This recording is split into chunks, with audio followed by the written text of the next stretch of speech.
मेरा नाम मेघा कोहली है और मैं न्यू दिल्ली नई दिल्ली से हूँ। मैं एक शेफ़ हूँ और मैं 15 साल से इस इंडस्ट्री में हूँ। 15 साल से मैं होटल और रेस्टोरेंट में खाना बनाती हूँ। अभी मैं कंपनी के साथ काम कर रही हूँ जिसके अंडर मैं 3 रेस्टोरेंट संभालती हूँ। हमारे रेस्टोरेंट में हम कोशिश करते हैं कि हम जितना ज़्यादा हो सके उतना हम इंडिया का ही इंग्रेडिएंट्स यूज़ करें, भारत का ही यूज़ करें, लोकल। हम ट्राई करते हैं कि हम जितना कम इंपोर्ट कर सकें, बाहर से मंगाएं, उतना कम हम बाहर से मंगाएं और ज़्यादा से ज़्यादा हम परचेज़ अपना लोकल ही करें। और हम भारतीय फार्मर्स को, किसानों को ज़्यादा बिज़नेस देना चाहते हैं और उन्हीं का वो जो उगाते हैं, जिस सीज़न में उगाते हैं, वो हम अपने मेन्यू पे प्रमोट करते हैं। हम अपना सारा स्पाइसेस खड़ी बावली से लेते हैं। खड़ी बावली चांदनी चौक पुरानी दिल्ली में है, वहाँ से हम अपना सारा स्पाइसेस खरीदते हैं। जो हमारा चिकन, मटन है वो हम लोकल वेंडर से ही खरीदते हैं। 30 किलोमीटर रेडियस के अंदर ही हम अपना सारा चिकन और मीट खरीदते हैं। फ़िश के लिए हम CR पार्क करके लोकल मार्केट है, वहाँ से हम अपना फ़िश खरीदते हैं। वहाँ पे हमने लोकल सप्लायर्स के साथ टाई अप करा हुआ है और हम अपना फ़िश वहीं से सिलेक्ट करते हैं, वहीं हमें बताते हैं कि कौन सा अभी सीज़न में, और वही हम अपने मेन्यू पे डालते हैं। इससे हमारा फूड कॉस्ट भी कम रहता है, मतलब हमारा रेस्टोरेंट प्रॉफिट में चलता है क्योंकि हम जितना ज़्यादा हो सकता है हम लोकली ख़रीदते हैं। उससे हमारे भी पैसे बचते हैं, प्लस फार्मर्स को भी पैसे बनते हैं क्योंकि हम उन्हीं को बिज़नेस दे रहे हैं। अगर आप लोकल ख़रीदोगे आपका फूड कॉस्ट कम रहेगा और आप ज़्यादा प्रॉफिट कमा पाओगे। नॉर्थ इंडिया में सबसे ज़्यादा कंजम्पशन होता है चिकन और मटन का।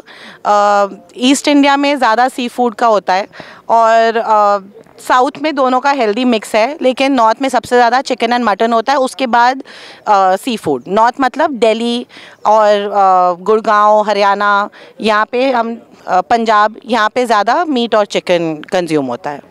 किसान और शेफ़ का जो रिश्ता है वो इस प्रकार चलना चाहिए। अभी उल्टा चलता है, अभी शेफ़ किसान को बोलता है कि मेरे को ये चाहिए, मेरे को ये उगा के दो, जबकि उल्टा होना चाहिए। किसान को शेफ़ को बताना चाहिए कि इस सीज़न में, इस मौसम में अभी बेस्ट टाइम ये मिलने का है, तो मैं अभी आपको यही दे सकता हूँ। और शेफ़ को अपना मेन्यू जो किसान के पास है या जो किसान उगाना चाहता है उस मौसम में, वैसे प्लान करना चाहिए, उल्टा नहीं होना चाहिए। गवर्नमेंट को किसानों को प्रमोट करने के लिए फूड फेस्टिवल रखना चाहिए जिसके अंदर साउथ का फार्मर्स नॉर्थ में आए और नॉर्थ का शेफ़ साउथ के फार्मर्स से इंटरेक्ट कर सके, नॉर्थ का फार्मर्स साउथ में जाए। अभी जो फूड फेस्टिवल हो रहे हैं उसमें इतना इंटरेक्शन नहीं हो पा रहा है या ज़्यादा मार्केटिंग करने का ज़रूरत है। तो मेरे हिसाब से एक हेल्दी मिक्स होना चाहिए जहाँ पे east, west, north, south, central, सब भारत का सारा पार्ट्स एक दूसरे को मिले, फार्मर्स और शेफ्स, और एक दूसरे को हेल्प करें और एक दूसरे को बिज़नेस दें।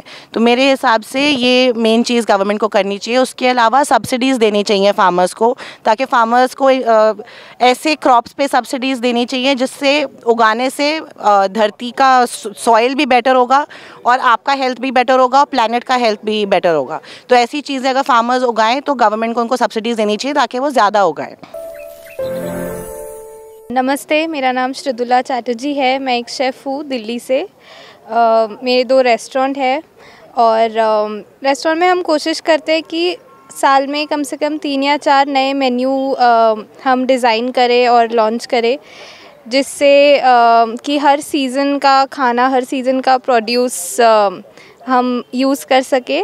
और इस तरीके से हम फार्मर्स को भी, किसान को भी सहायता देंगे, उनको एनकरेज करेंगे कि जो सीज़न में है वही उगाए, जो नेचुरली ग्रो होता है उसी को प्रमोट करें।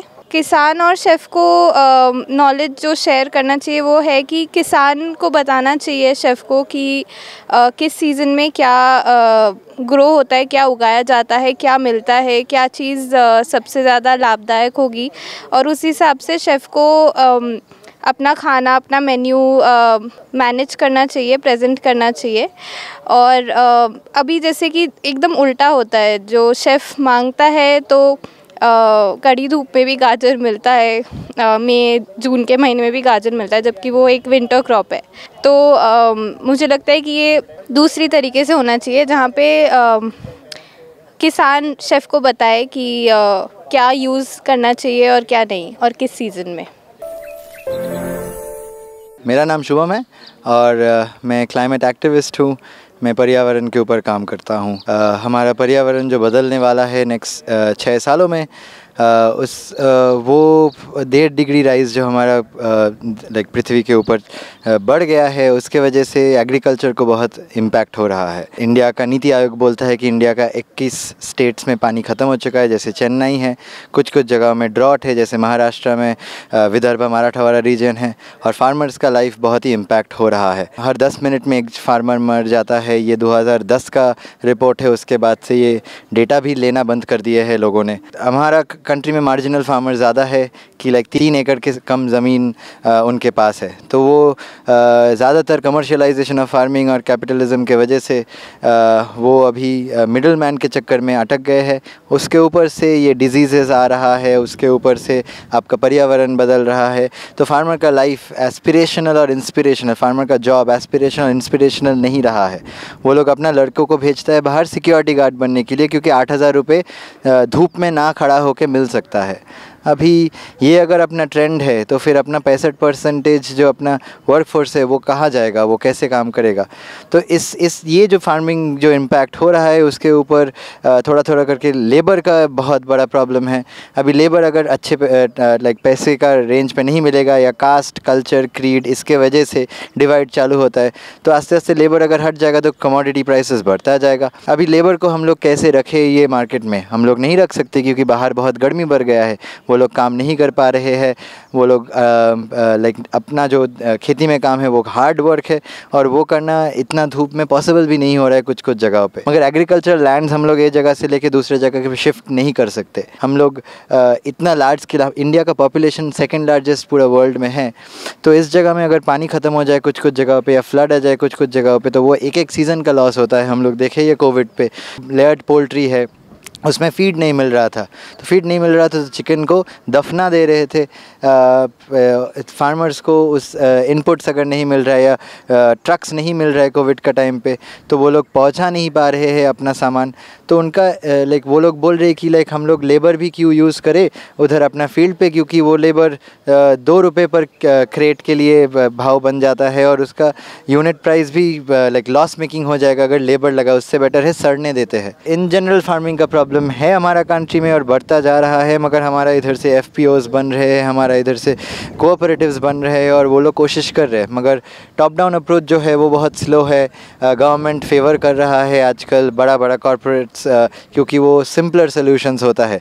मगर ऐसे अगर करोगे तो वो छोटा फार्मर मिडिल मैन का शिकार होता रहेगा। अभी एक्वाकल्चर के ऊपर हम अगर बात करें तो 10% पूरा दुनिया में जो लाइक अगर 100% पूरा दुनिया में फ़िश मिलता है तो 10% सिर्फ सी से आता है, 90% एक्वाकल्चर से आता है।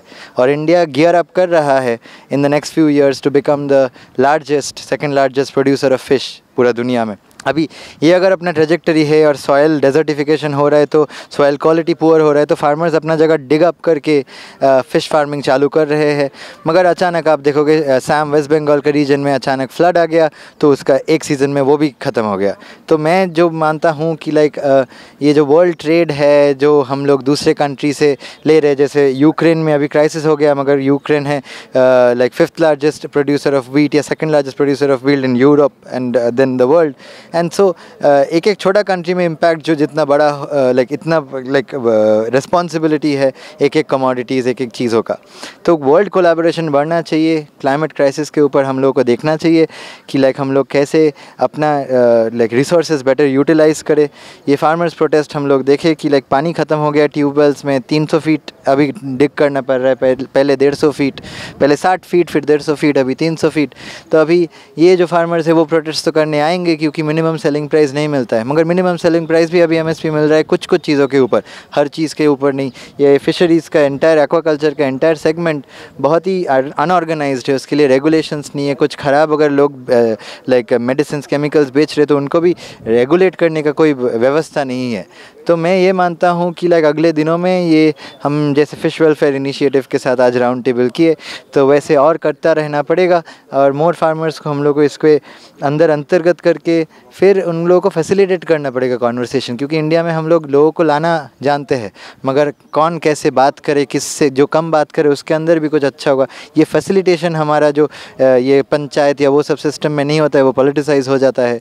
और मैं कंसंट्रेट करना चाहूँगा कि लोगों में कि लाइक और वुमेन आए और फेमिनिन एनर्जी रहे जो आपको ग्राउंड करेगा, लोगों को ऐसा नहीं दिखाएगा कि जो ज़्यादा बोल पाएगा वही बोल पाए, मगर सबका मुद्दा रख पाए सब, और फिर एक साथ मिलके कुछ आगे बढ़ पाए। ये लोग बोलते हैं टॉप डाउन अप्रोच स्लो है, लोग बोलते हैं कि बॉटम अप अप्रोच करना चाहिए। अभी मेरा मानना है कि मिडिल आउट अप्रोच करना चाहिए, क्योंकि आप अगर मिडिल में हो तो एकदम एंड पे जो है कॉर्पोरेट्स का वाइस प्रेसिडेंट्स या बड़े बड़े लाइक इंडस्ट्रियलिस्ट, उनके साथ बात नहीं कर पाता है जो दूसरा स्पेक्ट्रम का एंड में है। और जो नीचे है, जो NGOs वो सब है, वो भी ठीक से हेल्प नहीं मांग पाते हैं। तो ये डिस्पैरिटी है अपना स्पेक्ट्रम में कि लाइक वो लोग और इन लोगों का गैप कैसे बने। अभी हेल्प क्या चाहिए होता है कि NGO को चाहिए होता है डोनेशन, फंडिंग, ताकि वो अपना रिसर्च ठीक से कर पाए, वो अपना लोगों को तो पहुंच पाए, अच्छा वाला कॉन्वर्सेशन कर पाए, अच्छा जगहों पे लेके जाके अच्छा कॉन्वर्सेशन हो, मार्केट बायोट्स दे। तो ये एक तरीके से ऊपर से जो टॉप डाउन अप्रोच का सपोर्ट हमको मिल सकता है वो है through recognition with more partnership, जैसे नाबार्ड करता है। और बॉटम अप अप्रोच है कि लाइक रियल टाइम लोगों के साथ जो काम कर रहे हैं, जिसको ट्रस्ट कर सकते हैं, क्योंकि वो लोग ढूंढ रहे हैं ऐसे लोग जिनको हम अभी ट्रस्ट कर पाएंगे। तो दोनों एंड से यही करके आई थिंक ये ब्रिज होगा। और अपना कम्युनिटी में अगर हम लोग बॉन्ड करते रहे कि लाइक एक ही छोटा जगह पे बॉन्ड करते रहे, तो दूसरे जगह रिसोर्सेज वो सीखने को नहीं मिलेगा। तो अपने को बॉन्डिंग नेटवर्क्स तो करना ही चाहिए FPO का थ्रू से, मगर ब्रिजिंग नेटवर्क्स करना चाहिए कि लाइक फार्मर मिलता है शेफ़ से, शेफ़ मिलता है इंडस्ट्रियलिस्ट से, तो ये कनेक्शंस और इजी हो जाए और गवर्नमेंट से इतना मदद हो जाए कि लाइक ये फैसिलिटेट वो करवाए, ना कि इंडिविजुअल एफर्ट NGO का जो लिमिटेड मनी होता है।